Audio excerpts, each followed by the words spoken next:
Magandang umaga po sa inyo lahat. Tumataas ang kaso ng COVID-19 kaya tayo ay mas angat ang pag-iingat sa panahon na ito. Nag-aantay lamang po tayo ng abiso kung ano ang gagawin. Sa ibang mga lalawigan ay hanggang 30% ang kanilang pinapayagang kapasidad ng mga bahay-sambahan. Ang immediate naming plano, mga kapatid, ay magdalwa tayo ng worship. Ang matatanda ay sa mas maaga, 7 to 9. Ang mga kabataan naman ay 10 to 12. Kaya para ma-maximize natin ang gamit ng ating mga simbahan,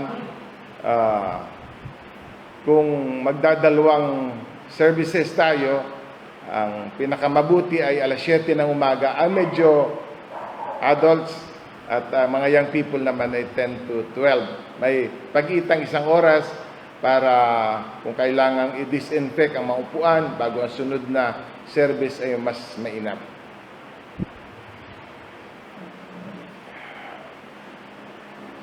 Ipanalangin natin kasi mas grabe ito kaysa nung nakaraang taon. Kulang na 8,000 kahapon.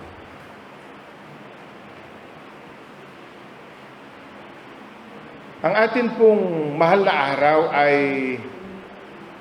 Linggo ng Panalangin. Ang ating simbahan ay bukas mula alas 4 ng madaling araw hanggang alas 10 ng gabi. Halina po kayo at tayo'y manalangin. Ano-ano ang ating ipapanalangin? Ang ating mga mahal sa buhay at ang kanilang kaligtasan. Ang kaligtasan ng kanilang kaluluwa. Kung meron kayong kamag-anak na hindi pa lubos na kumikilala kay Jesus bilang Panginoon at tagapagligtas, kahit papaano, maipanalangin natin ang kanilang kaligtasan. Kung naniniwala tayo na ito ang tunay na pananampalataya, mahalagang mayakap din nila ito at mahalagang maidalangin natin sila bago mahuli ang lakad. Tayo po'y manalangin. Ang mambanal sa umagang ito, kami humihingi ng biyaya. Buksan mo ang aming pag-iisip, buksan mo ang aming kalooban, para ang aming mga puso'y handang mapaghasikan ng iyong mga salita. Katulad ng matabang lupa na pinag-anihan ng tig-isang daan. Gayon ang mangyari sa pangangaral ng iyong salita ngayong umaga. Kayo nawa mapapurihan. Kinikilala namin na kayo ay aming Panginoon. Sa pangalan ni Jesus. Amen. Ang paksa po na, ang ating pong teksto ay nasa Mateo 16:24. Mateo 16, ang talata po ay 24. Sinabi ni Jesus sa kanyang mga alagad, kung ibig nino man na sumunod sa akin, limutin niya ang ukol sa kanyang sarili, pasanin ang krus at sumunod sa akin. Sa pagpasok po ng taon na ito, ay nagkaroon ako ng evaluation tungkol sa tinutungo ng ating iglesia. Gusto ko sanang mag-focus sa pagtatayo ng iglesia. Naitanong ko, sa pagtatayo ba ng iglesia dapat nakafocus ang ating pagkilos at paggawa? Ito ba talaga ang pangunahin sa ating paglilingkod? Hanggang sumadsad sa aking pangunawa ang isang kaisipan na kailanman ay hindi tayo inutusan ng Diyos na magtayo ng iglesia. Ang sabi ni Jesus, itatayo ko ang aking iglesia. Si Jesus ang magtatayo ng kanyang iglesia. Kung ang ibig man niyang tukuyin ay ang iglesia lokal o ang iglesyang universal, iisa ang katotohanan. Si Jesus ang magtatayo sa kanyang iglesia. Ngayon, kung meron kaisa-isang ibinilin si Jesus bago siya umakyat sa langit, ay ito, humayo kayo at gumawa ng alagad. Minsan pinaghihiwalay natin yung humayo kayo at gumawa ng alagad. Pero ang totoo, siya iisa. Sapagkat sa mga bagong salin ng Biblia, ang translation ay ganito, at habang kayo'y humahayo, gumawa kayo ng mga alagad.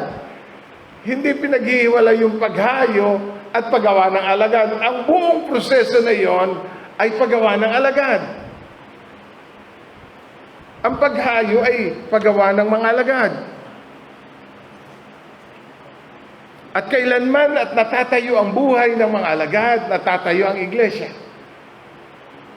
Yun ang talagang patutunguhan nito.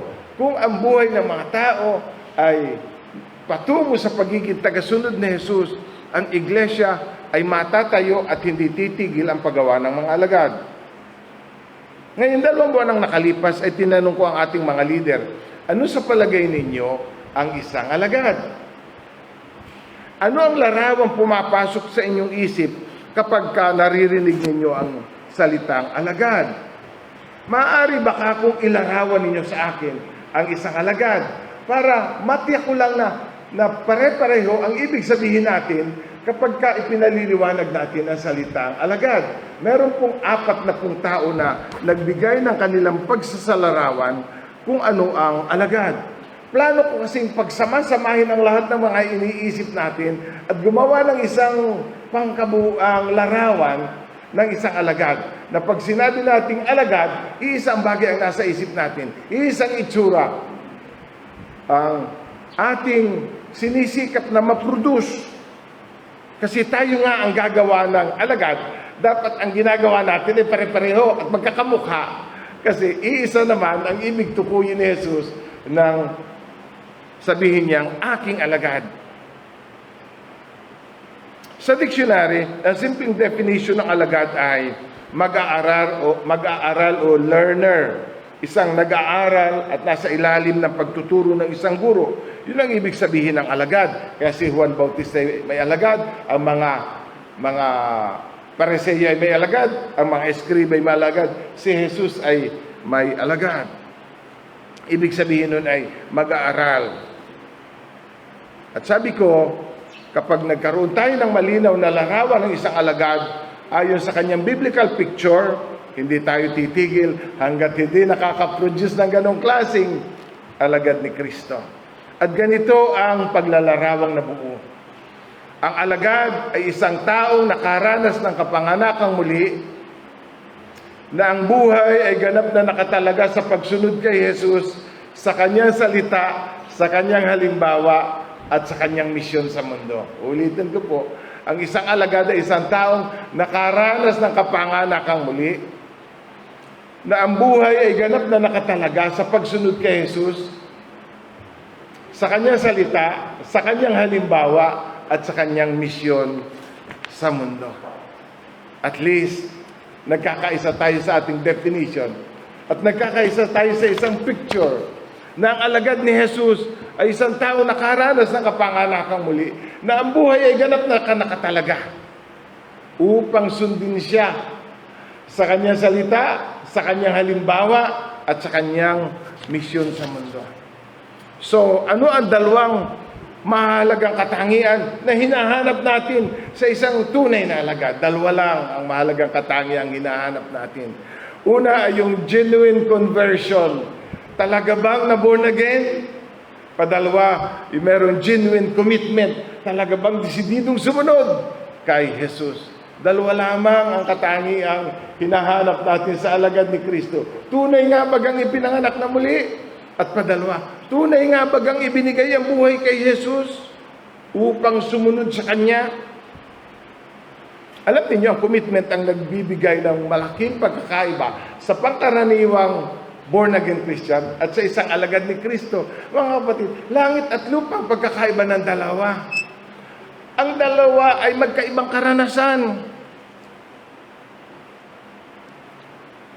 Ano pa siya, kahit na anong larangan ng commitment ang nalikha ng pagkakaiba, maituturing lamang natin na tunay na alagad kung ang buhay ay nakatalaga. Itong ganitong klaseng Kristiyano ang gusto natin dumami, hindi ba? Itong ganitong Kristiyano ang gusto nating dumami. Ayaw nating dumami ang mga maling uri. We are producing a wrong kind. Hindi ba? Tagumpay tayo sa mali.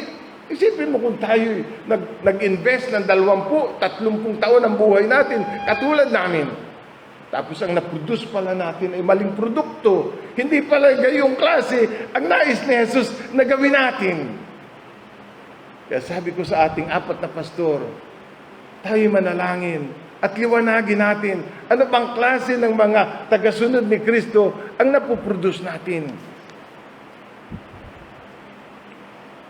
Nagkakamali tayo na kapag sumampalataya at nabautismuhan ay alagad na. Kung paanong ibang bagay ang ipanganak na muli, isang bagay ang ipanganak na muli at ibang bagay ang lumago kay Jesus sa pagsunod. Parang kapanganakan, isang araw lang yan. Pero ang paglago ay habang buhay. Ang paglago kay Kristo ay habang buhay. Ang pagiging alagad ay paglago kay Kristo. Isang hinahangaan kong disciple maker ay isang Singaporean, ang pangalan ay si Edmund Chan, at nagsabi ng ganito: to follow Christ means 3 things: knowing Christ, loving Christ, and serving Christ. Ang pagiging tagasunod daw ni Jesus ay nangangahulugan ng 3 bagay: makilala si Jesus, ibigin si Jesus, at paglingkuran si Jesus. Hindi tayo papayag na hindi makita ang 3 yan sa isang alagad. Isang taong mayroong lumalalim na kaugnayan kay Jesus. Intimacy with God. Number 1. Loving God. Serving God. Kaya 3 bahagi ng buhay ng isang alagad ang binabantayan natin. At gusto nating ma-develop sa 3 bagay na yon. To follow Christ means 3 things. What are those?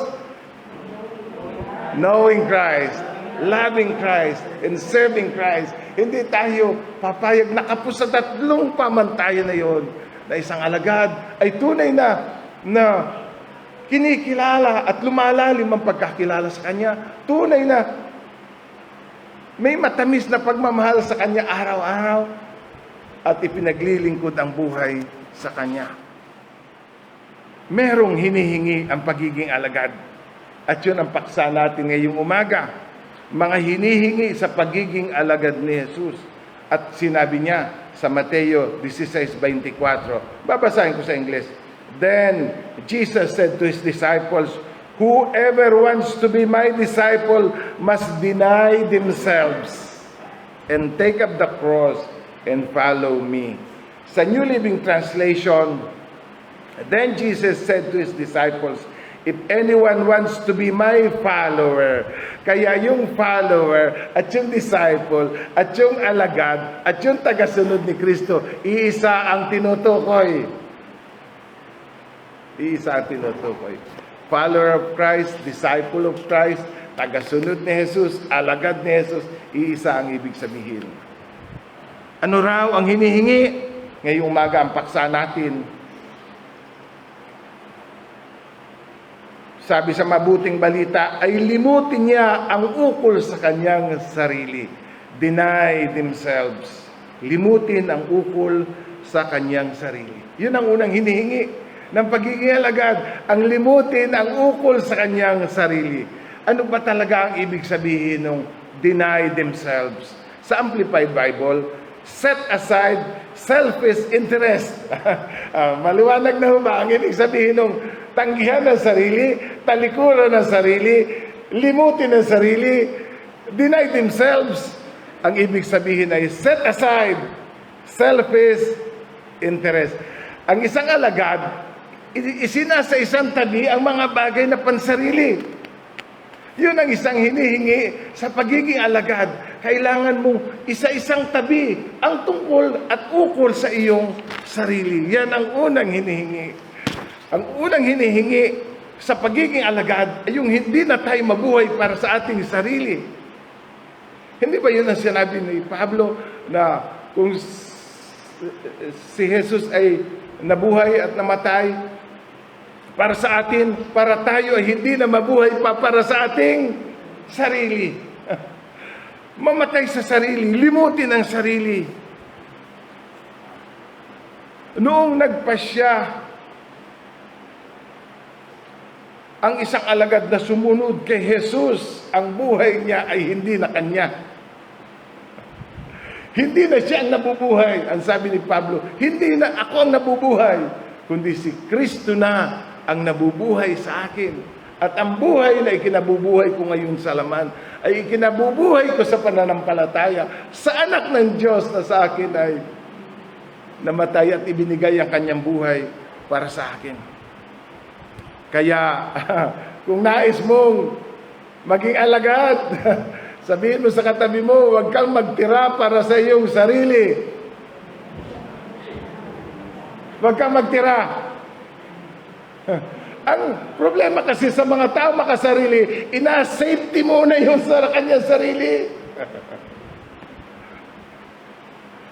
Pagkakaunti ang pagkain, inatabi mo na yung para sa kanyang sarili. Maigi na yung sigurado. Pero sa alagad ni Jesus, parang ang prinsipyo, hindi na baling ako'y mawalan. Basta sila'y makakain. Naunawaan ninyo, ang laki ng pagkakaibang yun.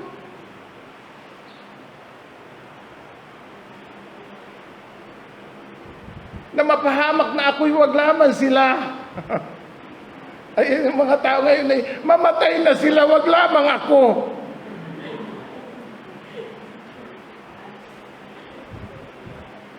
Alam niyo kung bakit ang mga misyonero pumayag na sila'y tatayin sa mga bansang kumakain ng tao noong unang panahon? Dahil hindi nila minahalaga ang sariling buhay. Ang nais nila ay may hatid si Jesus at ang balita tungkol sa kanyang kamatayan. Na ang mga tayo makakilala na merong isang Diyos na nagkatawang tao na gusto silang abutin at ako ang kinatawan ng Kristong yon na handang mamatay para sa inyo. Makilala lamang ninyo siya. Hindi na ako nabubuhay sa akin sarili. Si Jesus na ang lahat sa aking buhay. Masasabi ba natin yun, mga kapatid? Si Jesus na ang lahat sa aking buhay. Hindi na siya Panginoon ng kalahati ng aking buhay, kundi siya na talaga ang Panginoon ng lahat. Katulad ng sinabi ng isang lalaki, if Jesus is not the Lord of all, He is not Lord at all. Kung si Jesus ay hindi Panginoon ng lahat, hindi siya talaga Panginoon. Yun ang ibig sabihin. Nagiging Panginoon lamang si Jesus kapag siya'y Panginoon ng lahat. Ang pagiging alagad ay pagtanggi sa makasariling pamumuhay. At ang mga tao sa kaharian ng Diyos ay tumatanggi sa isang makasariling pamumuhay. Walang puwang sa kaharian ng Diyos ang mga tao nabubuhay pa rin sa sarili. Ang mga tao sa kaharian ng Diyos ay nabubuhay para sa Kanya, anuman ang Kanyang kalooban. Alam ninyo, tiningnan ko sa Dictionary Bible Themes, yung definition ng deny themselves. Ang sabi dito, the willingness to deny oneself, possession, and status in order to grow in holiness and commitment to God. Ano daw? Pagtanggi sa sarili o kahit sa sariling ari-arian o sa katatayuan sa buhay, kapalit ng paglago sa kabanalan at sa pagtatalaga sa Diyos. Alang-alang sa pagtatalaga natin sa Diyos, handa nating talikuran ng mga bagay na ukol sa ating sarili. Alang-alang sa pagpapakabanal. Alang-alang sa pagtatalaga. Masasabi kong ang pagtanggi sa sarili ay nagbibigay ng pinakamataas na pagpapahalaga sa ating commitment sa Diyos. Hindi ba nasabihin ni Pablo, walang halaga sa akin ang aking buhay? Paano na walang halaga yon? Pero ang ibig niya sabihin, handa akong itaya ang lahat kahit pa itong sa isang buhay na ito. Magawa ko lamang ang ipinagagawa ng Diyos sa akin. Yan ang commitment natin sa Diyos. Ang pagiging alagad ay humihingi ng mataas na pagtatalaga. Kaya ang pagkakaiba ng karaniwang born-again Christian at ng isang nagtatangkang maging follower of Jesus ay yung mataas na antas ng pagtatalaga. Na hinihiya ang kamatayan, masunod lamang si Jesus sa buhay nila. Mamatay sa sarili. Magbibigay ako ng 4 na bagay na kailangan natin talikuran bilang mga alagad ni Jesus. Ano daw? Magbibigay ako ng 4 na bagay na kailangan natin talikuran upang maging tunay na alagad ni Jesus. Una, pagtanggi sa pangmundong pakinabang. Una natin tatalikuran, pagtanggi sa pangmundong pakinabang o earthly gains. Babasahin ko sa Philippians 3, Filipos 3, 7 hanggang 8. Dahil kay Kristo, ang mga bagay na maaari kong ibilang na pakinabang ay inari kong kalugihan. Oo, inari kong kalugihan ang lahat ng bagay bilang kapalit ng mas mahalaga, ang pagkakilala kay Kristo Jesus na aking Panginoon. Ang lahat ng bagay ay ipinalagay kong walang kabuluhan, makamtan ko lamang si Kristo at lubos na makiisa sa Kanya. Ano raw ang gustong makamtan ni Jesus, ni Pablo? Si Jesus at lubos na makiisa sa Kanya. Yun ang 2 bagay. Mapasa akin si Jesus at makiisa sa Kanya. Ano ang Kanyang ipinagpalit? Mga bagay na sanlibutan. Lahat ng bagay bilang kapalit ng mas mahalaga. Para kay Pablo merong mahalaga, pero may mas mahalaga at binabago niya ang pagtingin sa buhay. Alam niyo ang binabago ng pagiging alagad ni Kristo, yung ating pinahahalagahan. Alin ba ang mahalaga? Yung mga bagay ba ng sanlibutan o yung mga bagay na ukol kay Kristo at sa Kanyang kaharian? Ang sabi niya, yung pakinabang sa mundong ito, inari kong kalugihan. Tubo na sana, pero hindi na baling mawala sa akin yan. Lugi na kung lugi. Makamtan ko lamang si Kristo at lubos na makiisa sa Kanya. Ano ang ilan at mga nawala at tinaklikuran ni Pablo? Yung kanyang karangalan, yung kanyang posisyon, yung kanyang kapangyarihan, yung kanyang estado sa buhay. Sabi ni Pablo, walang halaga sa akin ang lahat ng yan. Hindi na baling mawala sa akin ang lahat ng yan. Kailangan kong bitiwan ang lahat ng yan. Natamo ko naman ang higit na mahalaga. Amen? Kailangan daw nating i-let go yung mga bagay na pinanghiinayangan ng mundo. Sasabihin nila, ay sira ang ulo mo. Bakit mo ipinagpalit yan? Kasi tayo'y mga taong kapag pipresyohan ng mga bagay, ay ayon sa halaga ng mundo. Ngunit hindi natin tinitingnan ang mga bagay ayon sa pagtingin ng sanlibutan. Tinitingnan natin ang mga bagay sa pangwalang hanggan. Kaya nagiging mas mahalaga ang tao kaysa mga bagay. Ang kaluluwa ng tao kaysa ano pa mang bagay sa mundong ito. Dito sa lupa, lugi. Ngunit may mga pagkakataong kailangan nating magpalugi. Ako negosyante, nag-umpisa ako dun sa inuutang lang sa bangko ang puhunan. At minsan nakakabili tayo ng mahal na palay. Ang problema, pag biglang gumalaw ang presyo, hindi mo naman siya pwedeng ibenta ayon sa pagkakabili mo. Magpapalugi ka talaga para lang maging pera at nang mabili mo, may paikot mo ang pera at doon sa sunod, tutubo ka na. Nagpapalugi ka. Nagpapatalo ka para manalo ka. Sa buhay Kristiyano, ay gano'n din. Kung gusto mong manalo, ay magpatalo ka. Ano ang i-give up mo? Yung mga bagay sa mundong ito, ay ariin mo ng lugi. Lugi na kung lugi. Pero nakamtan mo naman ang higit na mas mahalaga. Dito sa lupa, lugi, ngunit sa langit, tubo, alin ang pipiliin mo? Para kay Pablo, yung mas mahalaga. Hindi na baling mawala at hindi nakamtan ang mga bagay. Ang laki naman ng kanyang kinabig. Mga kapatid, kung magiging ganito tayo, At magiging ganito ang mga inaakay natin kay Kristo. Na walang ipagkakait sa Diyos kahit ang sariling buhay. Darating na siya. Amen? Sabi ni Pablo, dumating ka nawa, Panginoong Jesus. Alam natin na kapag sigsigan ng pangangaral, malapit na ang kanyang pagdating. Madalang tayong makakita ng mga taong itataya ang lahat, makasunod lamang kay Kristo. Ang nakikita natin mga Kristiyano, bless me, bless me. Hindi ba? Ang mga Kristiyano ngayon ay palaging ang panalangin, bless me, bless me, bless me. Pero wala namang gustong gawin sa kaharian ng Diyos.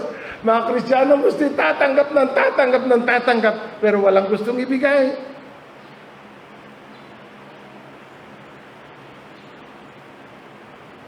Si Pablo ay sabihin man nating isinugal. Pero siya nanalo. Sa New Living Translation, ang sabi, I once thought these things were valuable, but now I consider them worthless because of what Christ had done. Yung mga bagay na nung unang tingin ko importante sa buhay, ngayon yung pala'y walang kabuluhan. Sa isang alagad, na bago ang pag-iisip, ang mga bagay sa mundo'y walang halaga, tulad ng kayamanan, pangalan, katanyagan at kaluwanan. Isipin mo kung ipinagpapalit mo ang kayamanan sa pagpapasa ng krus. Kaya kakaunti ang nais sumunod kay Jesus kasi ang hinihingi, limutin mo ang sarili at pasanin ang krus. Maalwan ba yun? Ang gusto natin maalwan, ayaw natin ng krus. Ngunit, si Jesus ay nagbigay sa atin ng magandang halimbawa. Nampasanin niya ang krus. Hindi niya yan krus. Yun ay krus na dapat tayo ang nagpasan. Ano ang tinalikuran ni Jesus nang hugasan niya ang mga paa ng kanyang mga alagad? Ano ang kanyang tinalikuran? Hindi ba yung karapatang paglingkuran? Na kay Jesus ang karapatang siya'y paglingkuran. Ngunit nang ayaw maglingkod ng kanyang mga alagad, sabi niya, magbibigay ako ng isang halimbawang dapat nilang tularan. Kaya umalis siya sa hapag, kumuha ng palanggana at tuwalya at umpisang hinugasan ang paa ng kanyang mga alagad. Pero matagal na silang kumakain. At walang naghuhugas ng paa. Wala man lang nagsabing, kanya-kanya na tayong hugas. Marahil ay nakikiramdam sila kung sino maghuhugas. At katulad din ng marami sa atin ay nagtatanong, ba't ako? May mga bagay bang gusto mong gawin pero tinatanong mo sa iyo sarili, ba't ako ang gagawa niyan? Hindi ba sa paglilingkod sa Diyos, kuminsan yung karapatang paglingkuran, ay ina-give up na natin at tayo na ang nagalingkod? Hindi ba ang pagiging hari isinaisang tabi ni Jesus na nang kanya sabihin, hinubad niya ang karapatan niyang maging kapantay ng Diyos? Anong hinubad niya? Hindi ang pagka-Diyos, kundi yung karapatang maging kapantay ng Ama. Yun ang kanyang hinubad. Tayo sa simbahang ito ay pantay-pantay. Amen? Pero kapag hindi natin huhubarin ang karapatang paglingkuran, sa halip ay yakapin ang katungkulang maglingkod, walang makapaglilingkod sa atin. Kasi mag-aantayan tayo na, ay sana ako'y napaglingkuran. Sa halip na isiping, dapat ako'y naglilingkod. O sabihin mo sa katabi mo, ako'y lingkod mo. Ako'y lingkod mo. Hindi ba sabi, hinubad na ito, at nag-anyong alipin. Ano daw? Nag-anyong alipin. Kasi, merong iba't ibang klase ng alipin, ngunit yung pinakamababang klase ng alipin ang naghuhugas ng paa. At si Jesus daw ay nag-anyong alipin. Hinubad niya ang karapatan na maging kapantay ng Ama. Oo, mga kapatid. Sa paglilingkod kay Jesus, kahit ang sariling karapatan ay ina-give up na natin. Ina-give up na natin. Kung minsan pagod na pagod ka, maraming gawain sa church, nalingon ka, ba't sila hindi nagalingkod? Ba't ako lang? Ba't ako lang napapagod? Mga kapatid, kahit yung karapatang magpahinga, ay kautos-utos pa ng pastor. Ako na naman ang nakita ni pastor, dami naman pwedeng utusan dyan. Wala ba akong karapatang magpahinga? Mga kapatid, kapag naglilingkod tayo sa Diyos, kahit ang karapatang magpahinga ay hindi na natin hinahabol. Kaya kahit gulpin dami ng trabaho, hindi na tayo nagareklamo. Amen? Kasi tayo wala ng karapatang magpahinga. Hindi pa tayo na yan.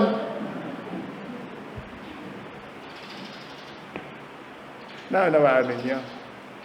Ay ano naman ang pagkabuluhan ng ating paglilingkod kung puro naman tayo reklamo? Hindi ba sasabihin ng ama, anak, wag na laang. Kung gagawin mo yan ang puro naman reklamo ay wag na laang. Mga kapatid, tanungin mo ang katabi mo, kaya mo yan?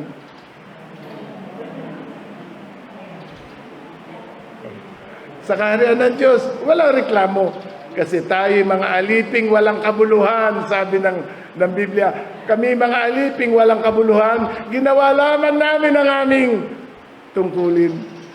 Hindi ba ganoon ang attitude?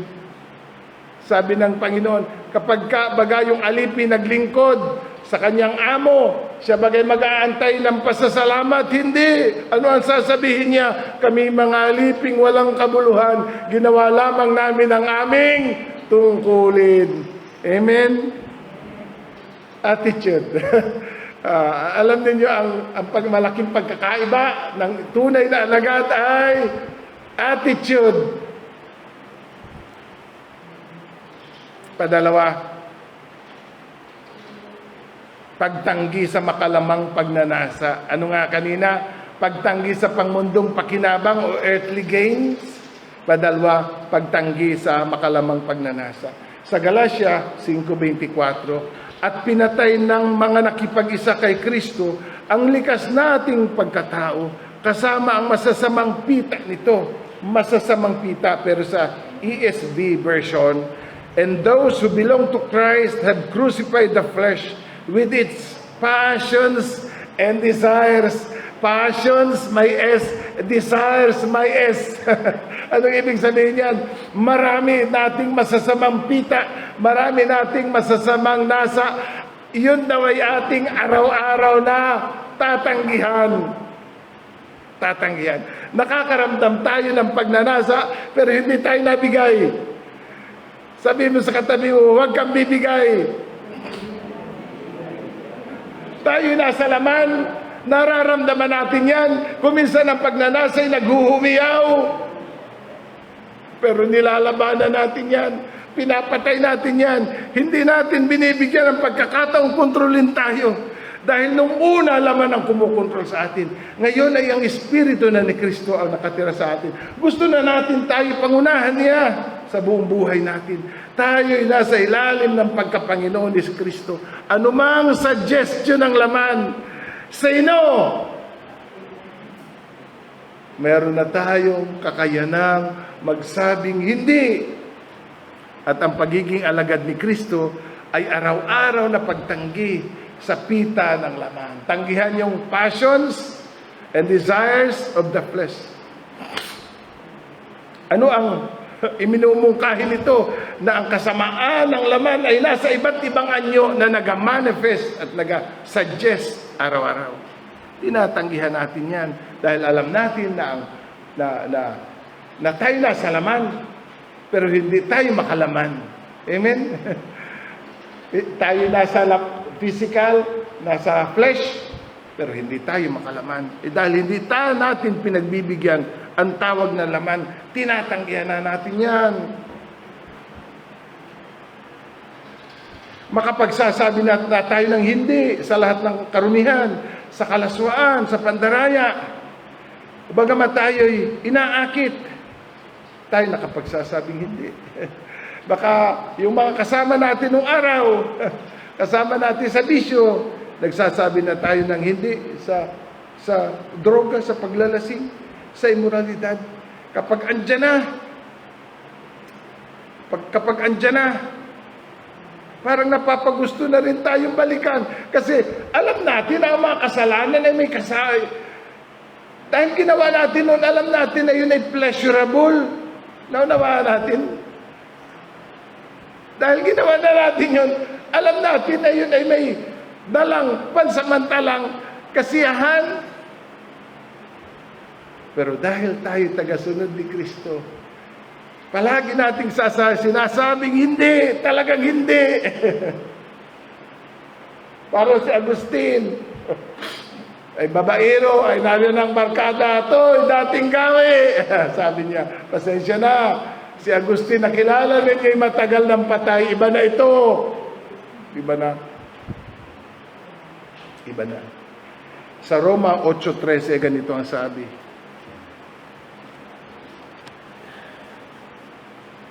Binabati ko nga pala yan, mga lahat ng mga kapatid na sumusubaybay sa kanilang mga bahay. Pagpalain kayo ng Panginoon sa inyong pagtityaga. Bantayan ninyo lagi ang ating mga online services para tayo mapagpala ng Diyos. Ang sabi dito sa 8:13, sapagkat mamamatay kayo kung mamumuhay kayo sa laman. Ngunit kung pinapatay ninyo sa pamamagitan ng Espiritu ang mga gawa ng laman, mabubuhay kayo.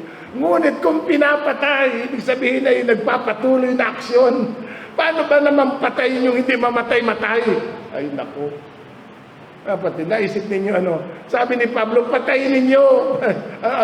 Napatay ko na po, hindi naman mamatay-matay. Naunawaan buwan ninyo na pag nanasa ang laman, bagkus ninyong tinatanggal, bagkus namang nagawala sa loob ninyo, nagwawala ang laman kasi yun ay against the Spirit. Naintindihan ko yung mga bagong kalasa, paglalasi, pag nakakatanaw ng inumin, parang nag-aahot lusong din Pero tinatanggihan natin, pinapatay natin. Sabi ni Pablo, patayin ninyo sa pamamagitan ng Espiritu ang gawa ng laman. Kailangan pala tayong puspos na banal na Espiritu para tayo makapanagumpay, para tayo makatanggi, para araw-araw ay sinagsasabi tayong hindi. Hindi yung nagsasabi tayong hindi, para mamaya payag na rin tayo. Payag na rin tayo. Hindi. Pinapayagan lamang natin ang maghari ang Espiritu Santo para tayo'y nakapagpapatuloy sa ating pagsunod. Nilalabanan natin sa ating isip, nilalabanan natin sa panalangin, nilalabanan natin sa salita ng Diyos. Sa lahat ng frauds, nilalabanan natin ang laman. Kasi yun ay against the Spirit. Ang pagiging alagad ni Kristo ay pagtanggi at pagtalikod sa pagiging karnal o makalaman. Makalaman. Kahit waring, nagbibigay yun ng pandaliang kasiyahan. Pantatlo, pagtanggi sa sariling kalooban. Ano nga ang una? Pagtanggi sa pangmundong pakinabang. Padalwa, pagtanggi sa pagnanasa ng laman. Pantatlo, pagtanggi sa sariling kalooban. Ang landas ng pagiging alagad ay nagsisimula sa pagtalikod sa sarili, sa pagkamatay sa sarili, sa pagkamatay sa sariling gusto. Namamatay ka sa sariling gusto. Sinabi ni Jesus, Ama, huwag ang kalooban ko, kundi ang kalooban mo ang masunod. Sa makabagong Kristiyano, parang yan ay bulaklak ng dila. Pero hindi. Alam ninyo nang usalin ni Jesus yan. Naroon siya sa matinding agony. Nagpuputukan yung kanyang mga ugat. Kaya parang siya naliligo na sariling dugo. Kasi yun ay nilalabanan niya ang kanyang sarili para ang manaig ay ang kalooban ng Diyos. Sinunod ni Jesus ang kalooban ng Ama, sukdulang ikamatay niya. Sukdulang ikamatay niya. Sabi sa mga Hebreyo, kailangan nating magtiis para masunod ang kalooban ng Diyos. Mga kapatid, kung gusto mong sundin ang kalooban ng Diyos, yun ay mahirap. Pero alam mo na yun ang dapat mong sinusunod. Pagnanasang masunod ng Ama, sukdulang ipaghirap niya, sukdulang iwanan siya at talikuran ng mga alagad. Namatay siya sa sariling kagustuhan. Sinabi pa niya, Ama, maaari bang huwag ko na lamang inumin ang sarong ito ng pagdurusa? Alam niya na kapag susunod siya sa kalooban ng Diyos, ang ibig sabihin nun ay ang kamatayan sa krus. Kapag susunod ka sa kalooban ng Diyos, alam mo na yung mga gusto mo ay hindi na masusunod. At kung minsan, ang gusto mo ay yung gusto mo at yung kalooban ng Diyos ay ayaw mo. Nauna po ba ninyo? Na minsan ay ang masarap sundin ay ang gusto natin. Mahirap ang kalooban ng Diyos. Ngunit, hindi nga tayo nabubuhay sa ating kalooban kung tayo alagad ni Jesus. Ang sabi ni Jesus, ang pagkain ko ay ang sundin ang kalooban ng Diyos. Anong ibig sabihin ng ang pagkain ko? Ibig sabihin, yun na ang aking buhay. Yun na ang aking kaligayahan. Ang sundin ang kalooban ng Ama. Yun ay parang pagkain na hindi ko pwedeng tanggihan. Mga kapatid, ano ang maliwanag na kalooban ng Diyos na nilalabanan mo ngayon? Mananaig ka. Kapag ipinilit mo ang iyong sariling gusto, mananalo ka. Pero sa huli, talo ka. Alam ninyo na sa kalooban ng Diyos, pinapayagan ng Diyos na sundin natin ang gusto natin. Hindi pinipilit ng Diyos na sundin natin ang gusto niya. Papayagan tayo ng Diyos na sundin natin ang gusto natin. Akala natin nagtagumpay tayo, pero sa huli, talo tayo. Ang pagsunod sa kalooban ng Diyos, ang siyang palatandaan ng isang tao'y na napapasailalim sa kanyang pagka-Panginoon. Hinahanap ba natin ang kalooban ng Diyos? Inaalam pa ba natin kung ano ang kalooban ng Diyos?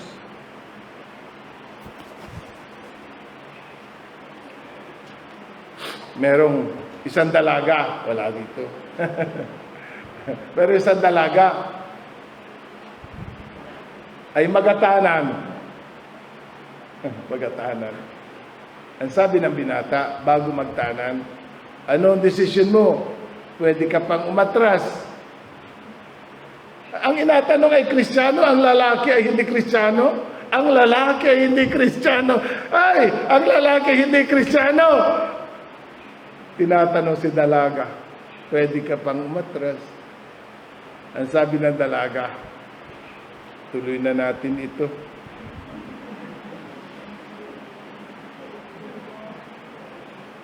Isipin mo, ang grasya ng Diyos, ano? Ang grasya ng Diyos. Pwede pang umatras. At yung hindi Kristiyano ang nagatanong. At nabigyan pa ng pahintulot na pwede ka pang umatras kung gusto mo. At ang Kristiyano daw, ang nagsabing, ituloy na natin ito.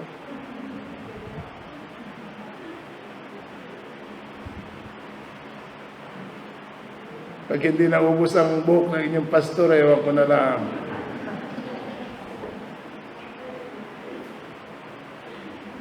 Ang Kristiyano at ang tunay na alagad ni Jesus ay hindi na mabubuhay ng hiwalay sa kalooban ng Diyos. Dahil ang pagkain nga niya ay ang sundin ang kalooban ng Diyos. Sa sunod, pag tanong ka kung atuloy pa natin ito, ang sabihin mo, hindi. Dahil yun ang kalooban ng Diyos. Ang malaking pagpapakundangan sa kung ano ang kalooban ng Diyos, ang tatak ng tunay na alagad. Dahil nga, para sa atin, ang mabuhay sa mundong ito ay ang sundin ang kanyang kalooban. Minsan nga ay iniisip ko, kulang yata ang pagbibigay diin namin sa pagsunod sa Diyos. Kasi nga, para bang tanggapin mo lang si Kristo para maiwasan mo ang impyerno. Sumampalataya ka para hindi ka mapunta roon. Abay, sino nga naman ang hindi tatanggap sa Panginoon kung mananalangin ka lang, 1 minuto lamang na panalangin, ligtas ka na? Naalala ko, si Pupoy, sabi ng teacher, sino ang gusto? Ayaw pumunta sa impyerno. Siyempre mga bata, ayaw nga naman lahat. Sino ang gusto mong tumanggap kay Jesus? Lahat gustong tumanggap kay Jesus. Baka ang pagtanggap natin kay Jesus ay ganun lamang kababa. Nang hindi natin naiintindihan na ang pagsunod kay Jesus ay pagsusuko ng buong buhay at pagsusuko ng ating sariling gusto. Katulad ng sabi ng Panginoon sa Mateo 7:21. Hindi lahat ng tumatawag sa akin Panginoon ay papasok sa kaharian ng Diyos, kundi yung lamang sumusunod sa kalooban ng aking Ama. Yun lamang sumusunod sa kalooban ng aking Ama. Ngayon, kung ang panalangin ng pagtanggap ay nasa diwa ng tunay na pagsisisi at pagkilala sa pagkapanginoon ni Kristo, saka lang yun nagkakaroon ng bisa. Saka lamang yun nagkakaroon ng bisa.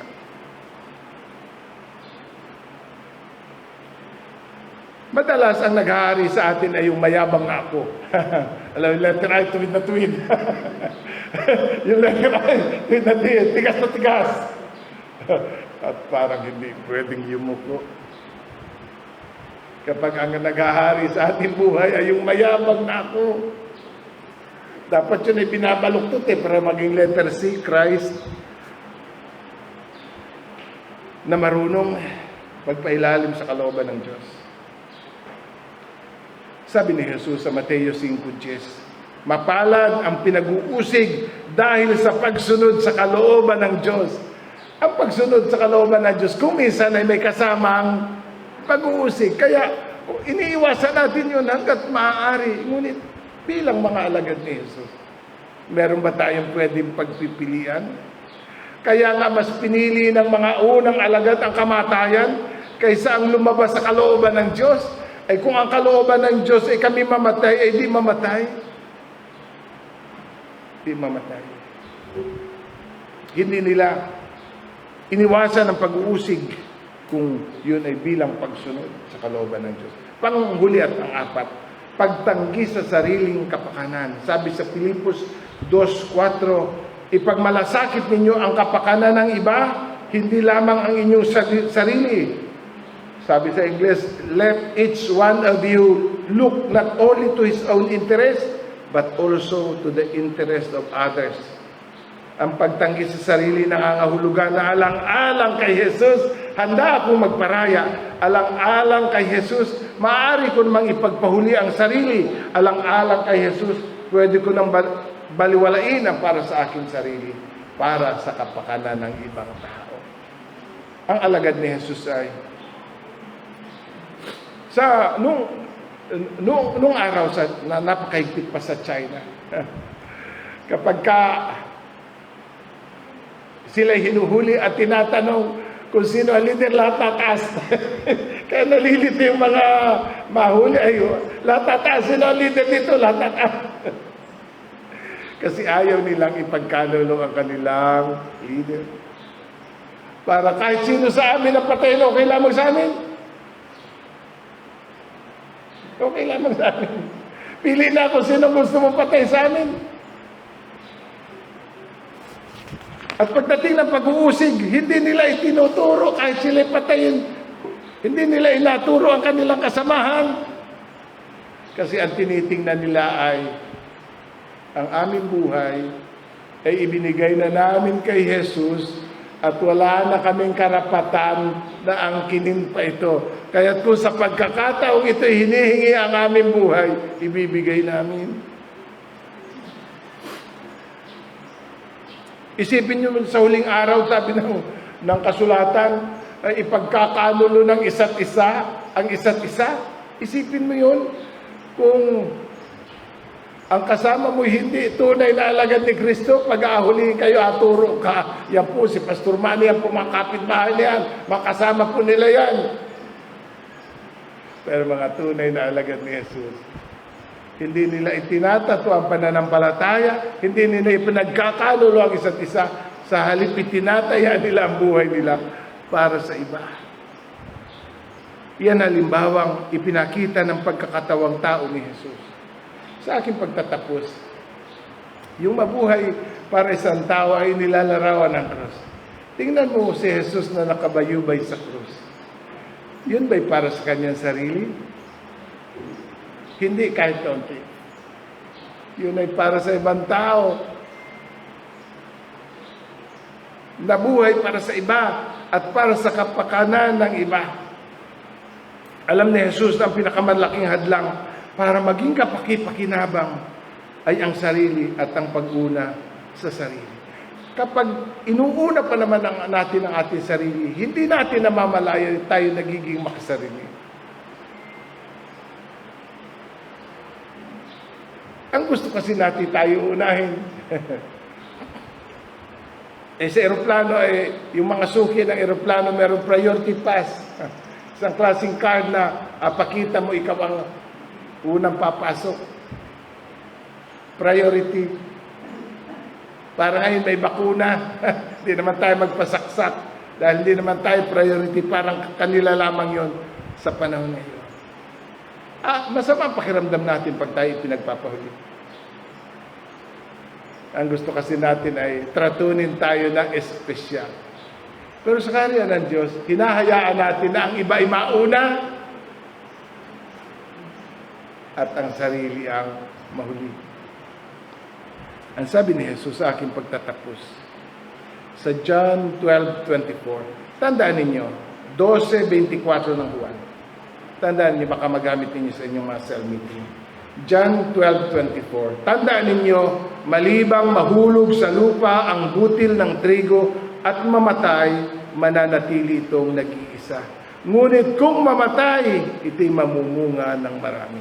Pansinin ninyo yung salita, ngunit kung mamatay, kung hindi mamatay, mananatili siyang nag-iisa. Ngunit kung yung binhi na yun ay mamatay sa kanyang sarili, kung yun ay malaglag sa lupa at sumibol, hindi ba pag nasibol ang binhi, nawawala yung binhi, ang lumalabas puno? Naunawaan ninyo ang binhi? Pag inilaglag mo sa lupa, namamatay ang binhi, lumalabas ang puno, at yun ang namumunga. Ang namumunga yung puno, hindi binhi. At kung mamatay, ito'y mamumunga ng marami. Mga kapatid, ang mauna sa pangangalagad ay nangangailangan ng pagkamatay sa sarili. Para ang mga susunod sa atin ay magbibigay din ng kanilang sarili. Amen. Mga kapatid, inahamon ko kayo, tayong lahat, matuto tayong mamatay para sa sarili. Ariin natin ang ating buhay ay binhi na kailangan maglaho para lumabas ang panibagong buhay. Na isang araw ang binhi ay magiging alaala na lang, pero ang naproduce na puno ay pinuputihan at pinakikinabangan. Mga kapatid, kapag ang ating buhay ay ibinigay natin kay Jesus bilang binhi, kailangan itong mamatay. Ngunit kung mamamatay tayo sa ating sariling pangarap at ambisyon at mga kugustuhan, gagamitin ito ng Diyos para mamunga ng marami sa susunod na henerasyon. Amen? Manalangin tayo.